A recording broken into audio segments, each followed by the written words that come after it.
Hello, everyone, and welcome to an ALEC TV live stream. I'm Catherine Mortensen from ALEC Public Affairs. Joining me remotely is Andrew Handel. He is our task force director on all things education. And our special guest today is Abbie Platt. She is the mother of three from Loudoun County, Virginia.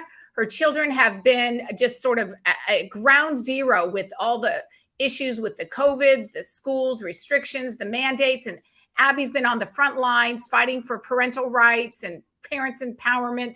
So we're really excited to have you join us today, Abbie. I think the main thing we want to just start off with is it's been 6 months now since Governor Youngkin was elected governor in what many thought was a sort of a surprise election, but a lot of it came from the parents here in Northern Virginia, especially Loudoun County. We want to know, what has changed in these 6-7 months? Are things changed a lot? Give us an update. And thank you again for joining us. Well, thank you so much for having me. In a lot of ways, I'm convinced that if Youngkin had not been elected, that our schools would be in and out. We'd be back and forth. So in some ways, a lot has changed. In other ways, we still feel a very heavy, we know that we have a lot of work to do because of the school board that remains in place and because of our superintendent. They have dug in their heels. They're going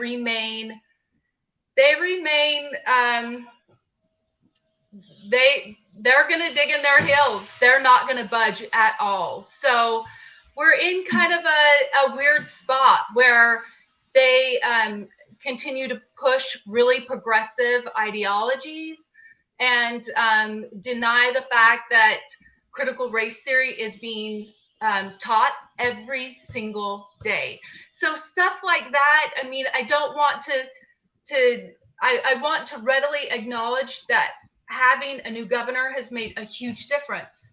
That's been important and big, but also that we have a distance to go.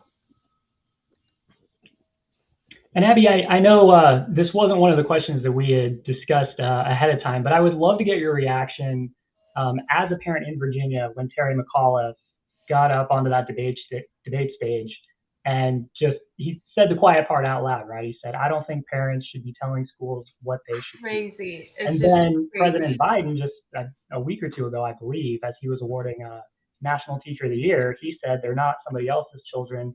They're like yours when they're in the classroom. So just as a parent, I would just love to know what your reaction to those kinds of comments is. I'm astounded that kind of rhetoric is being repeated and at such a high level. It's offensive. It is scary. And I'm hopeful that parents continue that they'll remain engaged, they'll stay engaged, and that they'll continue to fight the fight with us. And you mentioned one word there, scary, right? And I'm sure most of the folks watching this are familiar with the NSBA letter, which likened concerned parents such as yourself to domestic terrorists. Just a few days ago, there's been some reporting about a group called Moms for Liberty, and at least one mother who's a member of that group got a call from the FBI, and they were asking her questions, and evidently it was just a community member who reported her through an anonymous tip line for really nothing more than being a part of that group, which is conservative leaning and owning a gun. So that scary word, I really stuck out to me, and I'd love to get your reaction to some of these actions by the FBI and the DOJ. Well, we know here in Loudoun County, we know that we are very likely on those same lists, and it puts us at odds. It's unfortunate because what we're finding is that we're just normal people. We're parents who love our children, who have an expectation that our kids can go to school in a safe environment, learn to read, learn to write, and do math. which up until now we thought was normal. And what we're finding is that this expectation for normalcy is not what we're getting. That's not what we're getting. And so we're seeing learning standards go down, and not just go down, but way down. And we're seeing them adjust. They're adjusting their own standards. And so we're at a time that who would have ever in a million years thought that we'd be evaluating or looking at changes and hearing the President of the United States say, no, when they go to school, they're not your kids. Who would have in a million years thought that that'd be a conversation that we would ever have? No parent, I don't think would have ever thought 2 years ago that we would be in a position where we would hear a president say that. And really, that was kind of the precipice that pushed so many people into, that was the final straw that got Youngkin elected. That's the truth. Abbie, I'm going to join the conversation because I want to ask you about a report that came out about 2 weeks ago. Researchers at Harvard University put out a report that has been widely circulated among parents groups and moms. And it showed that schools that stayed in person, the loss of learning was much lower than the school districts where the kids were sent home to do Zoom so-called school, like my kids were in Fairfax County.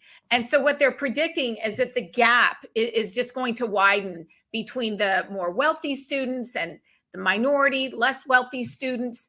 I think that all of us who lived through this, like, this is not a surprise to us. So I just want to get your take on that. And I'll put the screen up of that news article. Well, I think so you mentioned a wealth gap, and in Loudoun, what I think is unique is that for decades, Loudoun and Fairfax have been heralded as having the best schools in the country. So you have kind of an interesting thing happening here because they've woven into our community this false narrative of equity and inclusion. And so where you do have high economic, you do have a lot of high economics, but they've lowered our learning standard. So unfortunately, that measurement is going to be hard to really gauge because we don't have a lot of private schools here. There hasn't been a demand for them, and we don't have charter schools here either. So it will be interesting to see. It will be hard to really measure this in a place like Loudoun or in a place like Fairfax. That will be very hard to measure because they're throwing all of those metrics off intentionally. They're intentionally throwing the metric off. Right. I want to add Andrew back into the conversation. Andrew, I think the question we want to ask about now, or I'll let Andrew ask it, but we're all curious about the education transparency issue. Are parents getting access to curriculum? And Andrew, sorry, I think I'll let you set that up. No, thanks, Kat. Yeah, exactly like Kat said, Abbie, we're just curious, what are you seeing on the ground as a parent in Loudoun County? Like, have you been having trouble accessing the curriculum? Have other parents been running into that issue? And we also, we see a lot about this social emotional learning setup, which, kind of became popular during the pandemic as a way to, help kids with the emotions and the negative effects of the pandemic, but then it quickly morphed into this, so much more than just the pandemic. It started getting into the CRT and systematic racism. So I'm curious, what your take on the transparency and the social emotional learning issue is.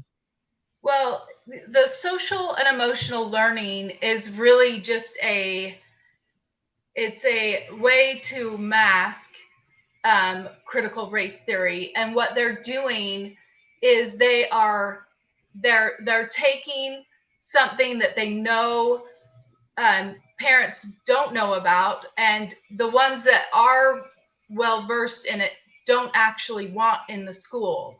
So I had a conversation with a teacher that came to me and said, I've been following you for the better part of a year, and I trust you that you will not disclose my identity. And they said, I need you to know that social and emotional learning is being taught at the elementary level for 45 minutes every single day. And the reason why parents cannot access it is because it is it's owned by the curriculum it's owned by an outside company.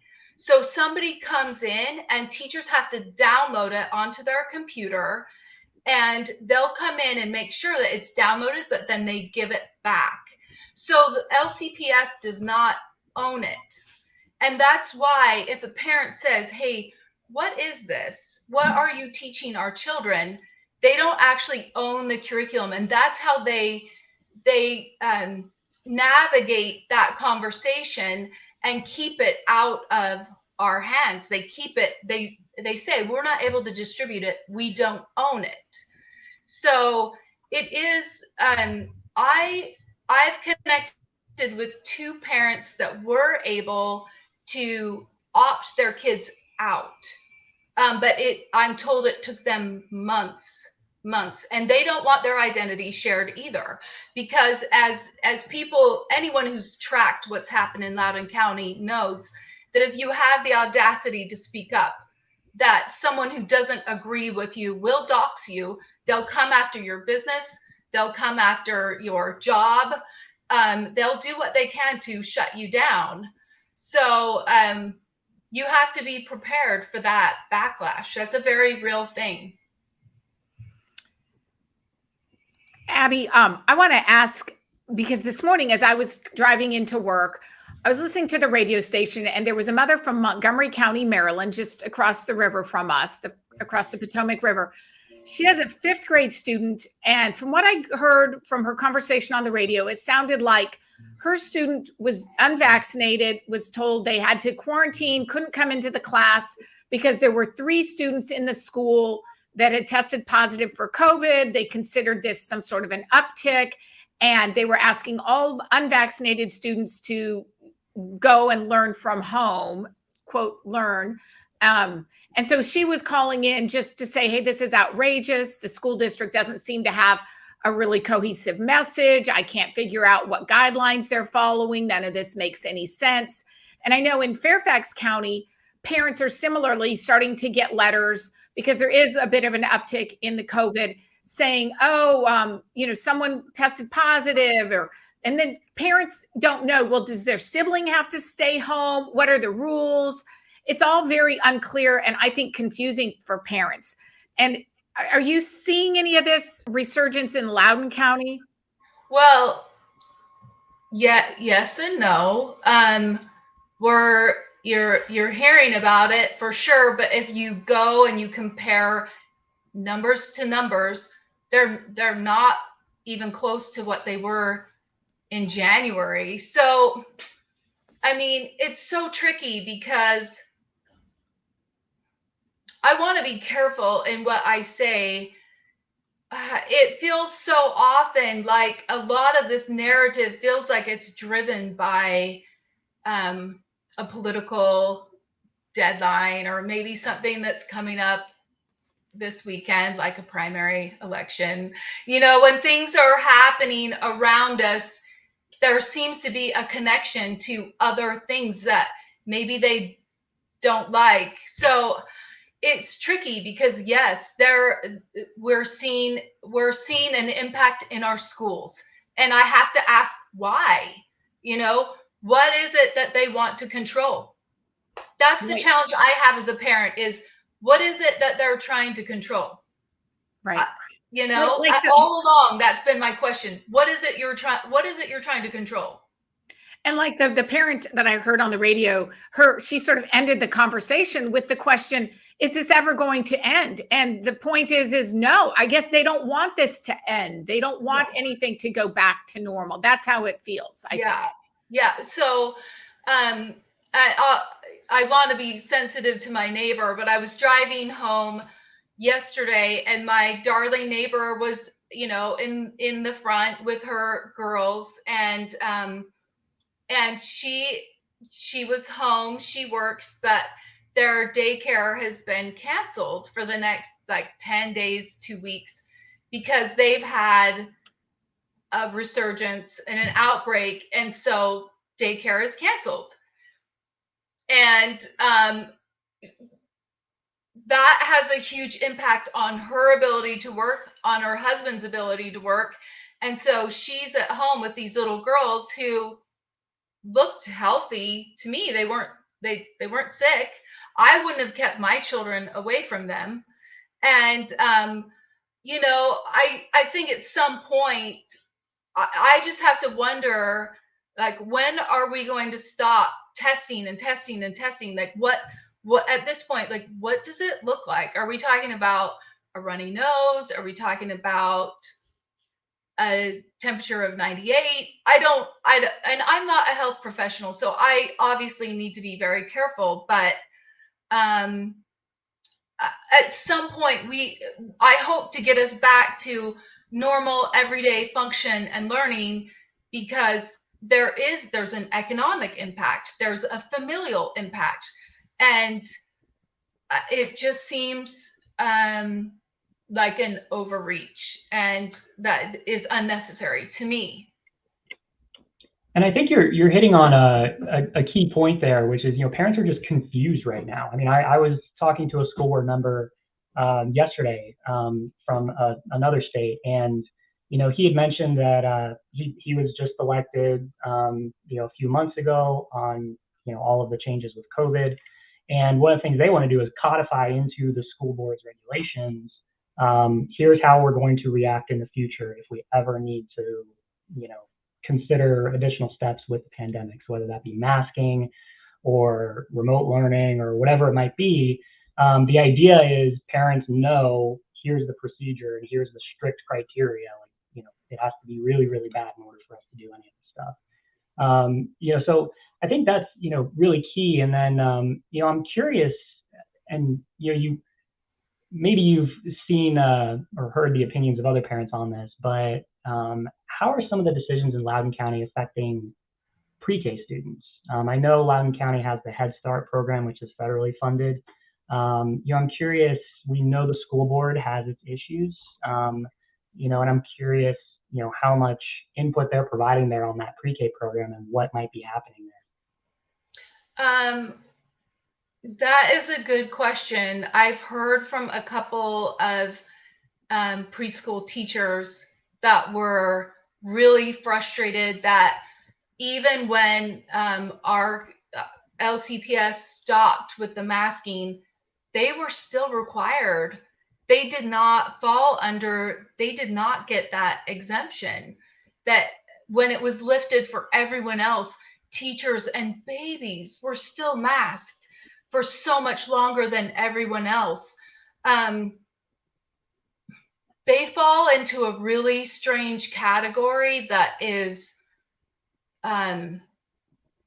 unfortunate and even abusive, if you ask me. And I'm not sure why they fall into that. When the pandemic hit, my husband was overseas. He was deployed overseas, and because of that impact on our family, I quickly enrolled our children in private school. Now at that time, so I have that drastic comparison for last year compared to now. And ultimately our kids wanted to go back to our small community school. They wanted to be with their friends. They wanted to be here in our small town with their friends. But I have the benefit of knowing exactly the difference between private school and public school, what that looks like and feels like. So during like the thick of the pandemic, when LCPS was online and couldn't function, and we're out in equestrian country land where the internet is garbage and it couldn't carry the capacity to school all those children. My children were in school all day, every day, that entire year. Those kids were not impacted. In my little boy's school, no one got COVID, not a single kid and not a single teacher. So now then compare that to now in public school. And trust me when I tell you, I did cry. I did not want my kids to go back to public school. That's the truth. To get them back into private school now, it would be almost impossible. There are trade-offs to both. But I think it's interesting when you look at the difference. There's a reason why people pay those big bucks, because the impact is so different. We were barely touched by COVID in private school, and public school it's a clown show. And, it's embarrassing to say that out loud, but it's the truth. That's the truth. It's a joke. I think, Abbie, a lot of parents agree with you. That has certainly was my experience. My son was a little older. He spent the last half of his junior year and then his entire senior year. I just said he was, just doing school from his bedroom. Like, I don't know that he left the bed for much of the day. There were times he was just up there on his laptop. It was so isolating and just so sad. I did, like you, I just felt so let down by the schools. Before we let you go, I know Andrew has another question for you, and I just want to get an update on your children, how they're doing today, because earlier you mentioned that last fall, after Governor Youngkin came in and he made the executive order, well, I guess that happened in January. He made the executive order, no more masks. You sent your kids to school without masks. And if I heard you right, one of them was sent home, what has been the experience with your kids this most recently, and how are they doing today? Our kids are doing great. I want to be really clear that when the executive order passed, we as a family talked about what that meant. The executive order means that mask mandate was dropped. So even though the superintendent and the school board were crummy enough to ignore that, the governor supersedes that. So we did not force our children. We did not force them to do that, but we talked about what that meant and what that looked like. My youngest guy is in the first grade and he had chronic asthma. So for us, that was a really big deal. And getting him off a nebulizer and not medicating him day in, day out, that was super important to us. So it had a health component that no one wanted to talk about or acknowledge. That was, of course, no one cared that he couldn't breathe. So we did go back and we approached the school with no masks. They were segregated for a full week. We have 2 boys in the elementary school and then a daughter in the middle school. So they spent a full week being segregated, separated from all the other kids, before the schools ultimately punished them and suspended them for not wearing masks. So they were kept out of school for a full month. And then with the help of the Attorney General and the governor, there was an emergency injunction that forced Loudoun County schools to let them back in and to clean up their records. So we were pleased with that. We were really happy to have that support. And so our kids are doing really well. They've worked really hard to keep good grades, and they're happy, they're thriving, they're with their friends that are here in our community, in our neighborhood.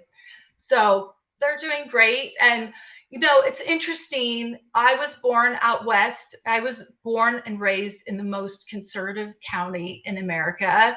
And yet here I am. Contrast that. Here we are in the heart of what the country is watching, these culture wars break out. And so we're having these conversations with our children that are really unique and ones that I never in a million years would have thought we'd be having. And we're talking about adults that you can trust. And when it is a little disheartening to think that sometimes an adult might not tell you the truth and they might not follow the law.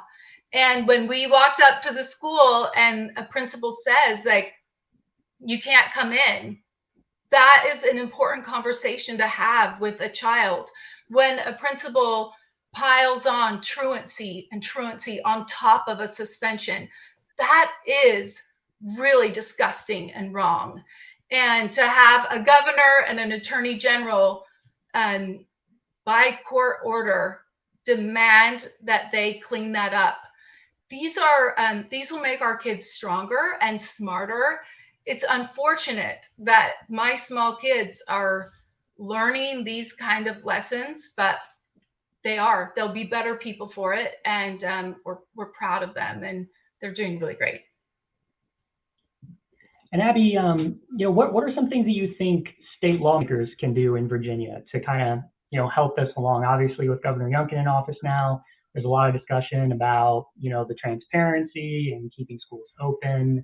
I know the legislature came together in bipartisan fashion to get the mask mandate prohibition, bill across the finish line. I'm curious, what are some things that you think would be, particularly helpful for you as a parent coming from the legislature? And then also, Governor Youngkin recently attempted to have the Loudoun County School Board put up for election this coming November, as opposed to, I believe, next year.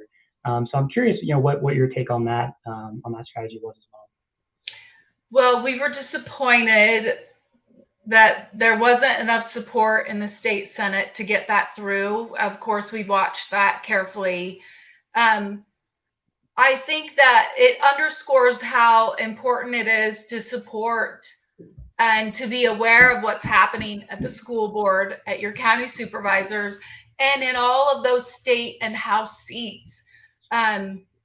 It's critical to know who your representatives are at every single level. I think for so long, people, myself included, it's easy to watch those big races and to engage at a national, federal level, and to take for granted some of those smaller seats. But I think our state and House, our state level people have worked really hard, and they're trying to pass legislation that works on. So specifically, we've had books that are really not great. We've got some books in the classroom. Loudoun County has a diversity library that's not so great. We need to get those books out. We've been labeled as burning books, which is totally inaccurate. But those kind of measures help. And getting divisive stuff out, that helps. But I think each of us individually are going to have to engage. It's not enough just to have a few people supporting a few measures. We're going to have to engage. We're going to have to engage. And I guess that's the big takeaway is, COVID pulled back the curtain and allowed us to see stuff that we've been asleep for a long time. We got to engage. Thank you so much, Abbie. You are absolutely right. I could not agree more with you that COVID did pull back the curtains for parents across the country. And I'm just so proud of all of you in Loudoun County. You were ground zero for this parent empowerment movement. We've spoken with school board members newly elected from Wisconsin. Now there's some in Texas.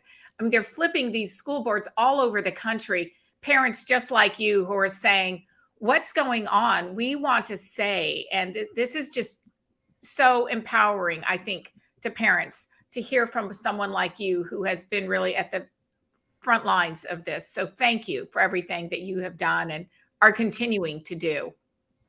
Well, I appreciate the opportunity to share a little bit about what's happening here. And I would encourage everyone, go to your school board meetings. If that's the only thing that you do, that will have the biggest impact on your day to day. Go to those school board meetings.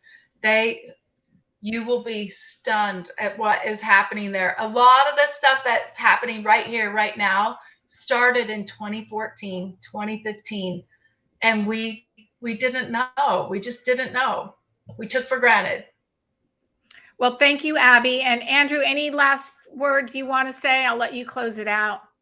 No, I'd just like to thank Abbie for coming on again. It's so great to hear your perspective, on the ground. I know, for our lawmakers who might be watching the live stream, that's, such a critical perspective as they're, preparing to go back to legislative sessions next year and think through how we're going to tackle this stuff. So really appreciate you taking the time to join us.